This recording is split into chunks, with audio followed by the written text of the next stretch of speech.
ngasi August ki tang 12 so ising amaga ising ani ga subna kunga mari asi aikoi matam amada 1891 gi khoigi lan songnaba matamda aikoi British na aikoi gi Tikendrajit amasung Thangal General anibu phasi tawduna hatkiba numit adu ngasini aduna ngasi aikoi si makhoi gi oina tung ilhoriba suthang aikoina makhoi ikai khumnaba mathau tai amadi makhoina chatlamba lilam maduda chatpa mathau tai haibagi adugumba kholaw amaga loinana adugumba paujena amaga loinana aikoi ngasi rile asi chachari bani aduna aikoina matamduda ngasi chamaga 39 rak suba mapo kumon haibadi sibagi phasi tawgibagi kumon asida aikoina asuki matik thamoi songna chalibasigi karigi marangino haiba taragadi Manipur ningkha tamna leiramba leibak ama oi aduga loinana ningthau pamba leibak ni matamduda nampuda makhoina aikhoigi mi singbu hatlaga khulai afaba sijinarakanda hatlakanda Manipur bu loksinkhibani aduga loinana ngasi asi aikhoi tasengna maki hairagadi aikhoi amamba numit amani aina khoina lowi aduga loinana aikhoina hujik chathariba khoigi lan India amasung Manipur government na kuki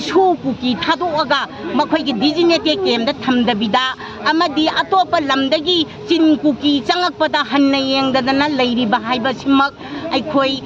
Tikendrajit amadi kai khumnajariba Tikendrajit amadi aikhoigi Thangal General na asigumba thawong asi sugya yaramba natte mikha ponggadobagi sarupudi minute amakhaktang second amakhaktang mikup amakhaktang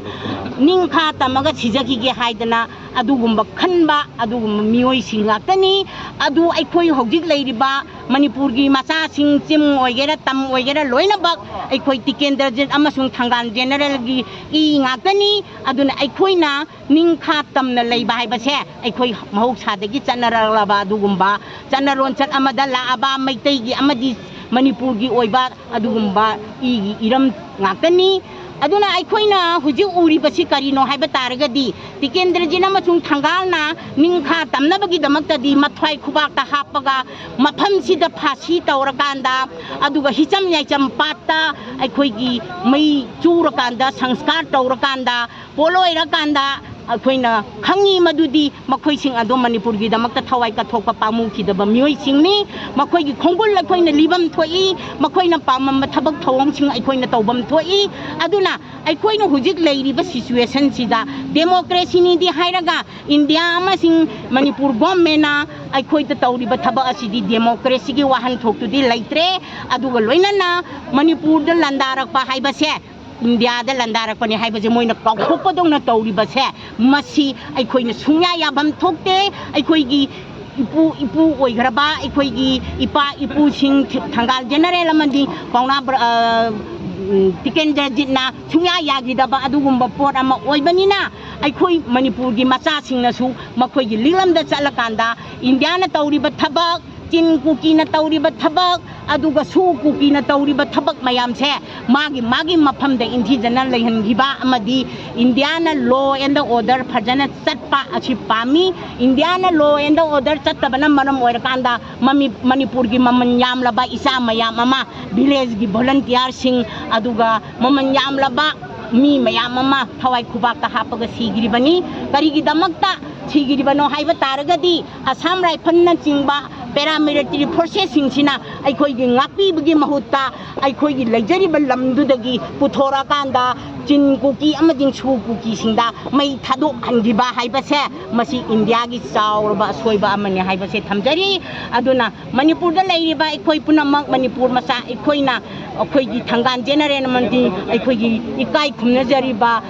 Bir Tikendrajit ne chatlamba liset aduda chatlakanda Manipur kansi Manipur gi damakta aikoi ngaksi ima leibang na yaifare haiba wafamji thamjari ina hujik leiriba mafamsidadi aikoi si tasengna hairagadi kainona kuki na kulai makhan makha ayamba mamal ayamba pusalaga ꯀꯥꯞꯅꯔꯛꯄ ꯃꯇꯝꯗ India ꯒꯣꯔꯃꯦꯟꯅ ꯊꯤꯡꯕꯒꯤ ꯃꯍꯨꯠꯇ ꯃꯈꯣꯏꯒꯤ ꯃꯇꯦꯡ ꯄꯥꯡꯉꯤ ꯑꯥꯔꯃꯤꯁꯤꯡꯅ ꯃꯈꯣꯏꯒꯤ ꯃꯇꯦꯡ ꯄꯥꯡꯉꯤ ꯑꯗꯨꯅ ꯑꯩꯈꯣꯏꯒꯤ ꯏꯆꯥꯁꯤꯡꯅ ꯚꯣꯂꯟꯇꯤꯌꯔꯁꯤꯡꯅ ꯉꯥꯛꯑꯒꯁꯨ ꯑꯩꯈꯣꯏꯒꯤ ꯁꯦꯀꯨꯔꯤꯇꯤ ꯐꯣꯔꯁꯦꯁꯁꯤꯡ ꯑꯗꯨꯒ ꯄꯦꯔꯥꯃꯤꯂꯤꯇꯔꯤ ꯐꯣꯔꯁꯦꯁꯁꯤꯡ ꯑꯁꯥꯝ ꯔꯥꯏꯐꯜꯅ ꯏꯆꯥꯁꯤꯡꯗꯣ ꯑꯣꯠꯄꯅꯤꯅ ꯃꯁꯤ ꯁꯔꯀꯥꯔꯅ ꯉꯥꯛꯄꯤꯕ ꯐꯝ ꯊꯣꯛꯏ ꯁꯔꯀꯥꯔꯅ ꯂꯥꯟꯊꯦꯡꯅꯐꯝ ꯊꯣꯛꯏ ꯃꯥꯅ ꯉꯝꯃꯣꯏ ꯍꯥꯏꯕ ꯇꯥꯔꯒꯗꯤ ꯄ꯭ꯔꯖꯥꯗ ꯁꯤꯟꯅꯔꯦ ꯍꯥꯏꯕ ꯋꯥꯐꯝꯁꯤ ꯂꯥꯛꯑꯀꯥꯟꯗ ꯄ꯭ꯔꯖꯥ ꯃꯤꯌꯥꯝꯅ ꯊꯦꯡꯅꯕ ꯃꯁꯤ ꯃꯊꯧ ꯇꯥꯏ ꯍꯥꯏꯕ ꯋꯥꯐꯝꯁꯤ ꯊꯝꯖꯔꯤ